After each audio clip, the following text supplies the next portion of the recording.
Good evening বন্ধুরা, তোমরা সবাই কেমন আছো? আশা করি খুবই ভালো আছো। আর গুড ইভিনিং বললাম কারণ সন্ধ্যা থেকে এই ভিডিওটা শুরু করে দিচ্ছি, আর এই ব্লগটা সন্ধ্যা থেকে শুরু করছি। আজকে ভোর দিন কোনো ব্লগ করিনি, আর এখন সন্ধ্যাবেলায় রেডি হয়ে গেছি। দেখতেই পাচ্ছ একটা শাড়ি পরে, আর এই শাড়িটা কিন্তু আমি পুজোর সময় পরিনি, আজকে পরছি কারণ পুজোর সময় এখানটায় মেয়ে রেডি হয়ে গেছে, ওইদিকে তোমাদের দাদা ভাইও রেডি হয়ে গেছে।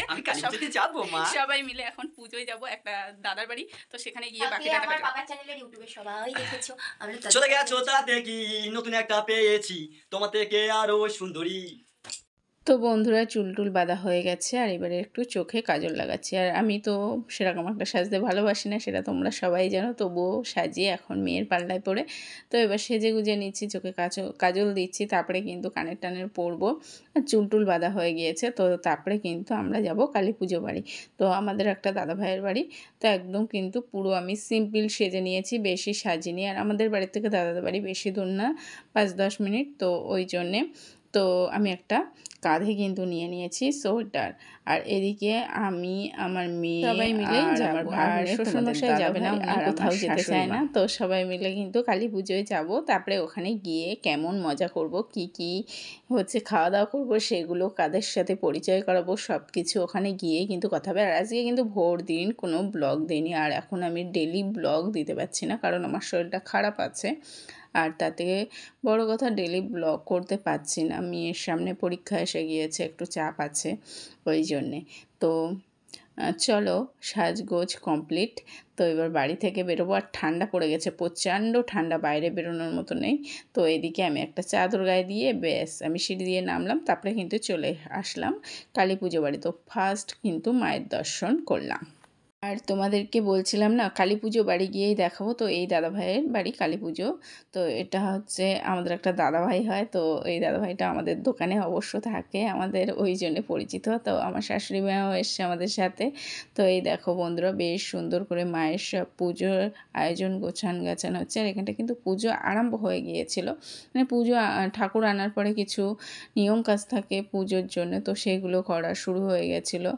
আর আমি একটু ভিডিও করে নিলাম, আর মায়ের মুখটা খুব সুন্দর লাগছিল। এটা কিন্তু মানসিক পুজো, মানে যেই দাদাভাইয়ের বাড়ি পুজো হচ্ছে, এই দাদাভাইয়ের মানসিক ছিল, যার জন্যে কিন্তু এই পুজোটা হচ্ছে।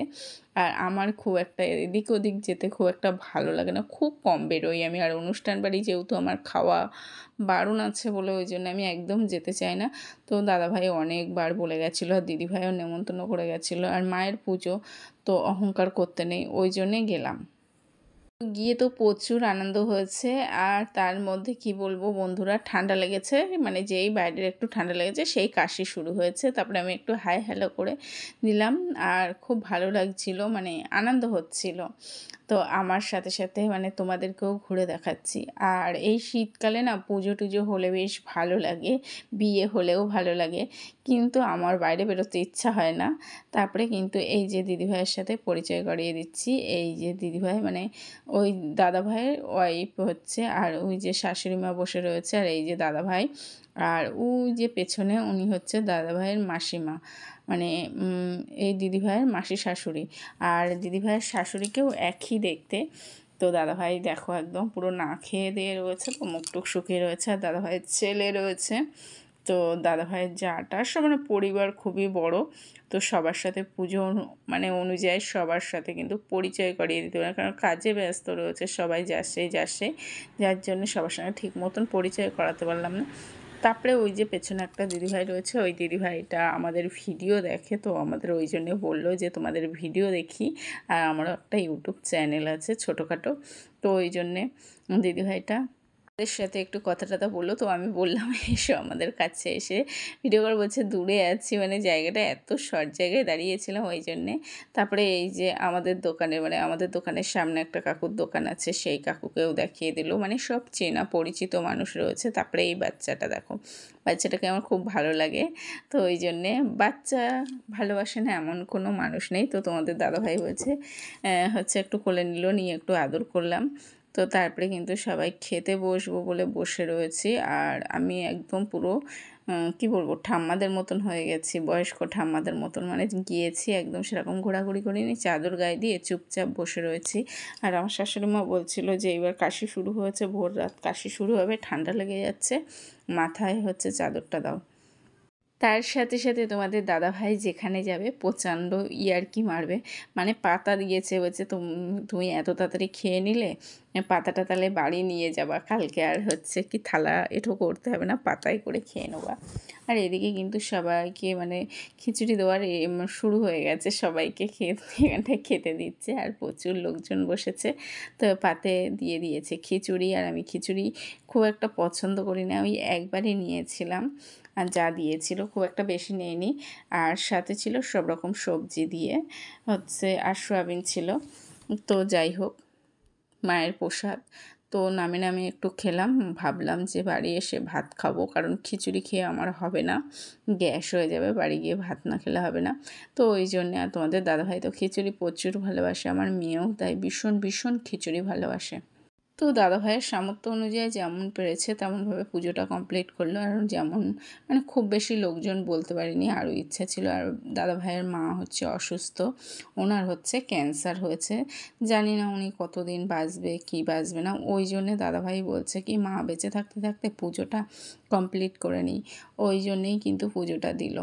আর মানুষের শরীরের কথা বলা যায় না, কার কখন কি হয়, মানে এখন আছে পরে হয়তো নাও থাকতে পারে, ওই জন্যে খুব অসুস্থ, যার জন্যে কিন্তু পুজোটা তাড়াতাড়ি তাড়াহুড়ো করে কমপ্লিট করছে।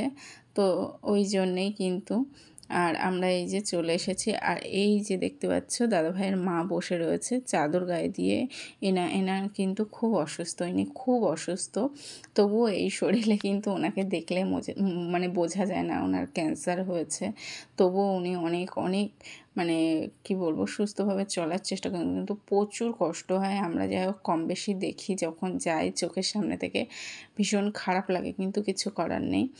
তারপরে তো পুজো আরম্ভ হয়েছিল, তোমরাই দেখেছো। আর এই যে লাল শাড়ি পরে রয়েছে দাদাভাইয়ের দিদি রয়েছে, মানে দাদাভাইরা 3 ভাই বোন, আর ওইদিকে দাদা বৌদি সবাই পুজোয় বসেছে। আর কথায় কথায় মানে অনেকটা রাত হয়ে গেছে, মানে কি বলবো খেয়াল করিনি, মানে প্রচুর রাত হয়ে গেছে। আর এদিকে আমার মেয়ে নিয়ে যায়নি চাদর, আমার চাদরের গায়ে দিয়ে হচ্ছে কি দাঁড়িয়েছিল, ঠান্ডা লাগছে। আর এই যে দিদিভাইয়ের সাথে কথা বলছিলাম, আর এই যে দিদিভাইয়ের চা, আর এখানটা মায়ের চক্ষুদান না কি কম নয় বলে, আমি বুঝতে পারলাম না, তো ওই জন্য ওই দিকটা তাকাতে নেই, ওই জন্য আমি আর তাকাইনি সেভাবে। তো পুজো আরম্ভ হওয়ার আগে আমি একটু মানে তোমাদের দাদাভাই এই ভিডিওটা করেছিল, আমি করিনি, মেয়েদের নাকি দেখতে নেই, তো ওই জন্যে। তো খাওয়া দাওয়া কমপ্লিট, তোমাদের দাদাভাই দেখিয়ে দিচ্ছে। তো ফাইনালি কিন্তু এবার বাড়ির পথে রওনা দেবো। আর দেখো মানে বলছে কেমন খেলে বলো, তো যাই হোক ভীষণ ভালো আনন্দ হচ্ছে, মাঝে মধ্যে যদি ঘরের থেকে বেরিয়ে এরকম আনন্দ যাওয়া যায়, কিন্তু আমারও শরীরটা অসুস্থ, তো ওই জন্য বাইরে বেরোতে সাহস পাই না। আর একটু ঠান্ডায় গেছি, আবার শুরু হয়ে গেছে কাশি আর সেই মাথা যন্ত্রণা, মানে নানান রকম সমস্যা আবার শুরু হয়ে গেছে। তো যাই হোক এবার সবাইকে টাটা জানাচ্ছি, সবাইকে বিদায় জানাচ্ছি। আর দিদিভাই আমাদেরকে বলল যে সাবধানে বাড়ি যেও, আবার এসো আমাদের বাড়ি, এখন তার আসো না, তো ওই জন্যে। তো সবাইকে বলছি সবাই ভালো থেকো, সুস্থ থেকো। আর প্রত্যেক দিন আমাদের ভিডিওগুলো হয়তো যেতে পারছে না, যখন যেভাবে ভিডিও দিচ্ছি ভিডিওগুলো একটু দেখো, আমাদেরকে একটু সাপোর্ট করো। সবাইকে শুভরাত্রি জানাচ্ছি, কারণ যেহেতু সন্ধ্যা থেকে করেছি। Tata, bye bye.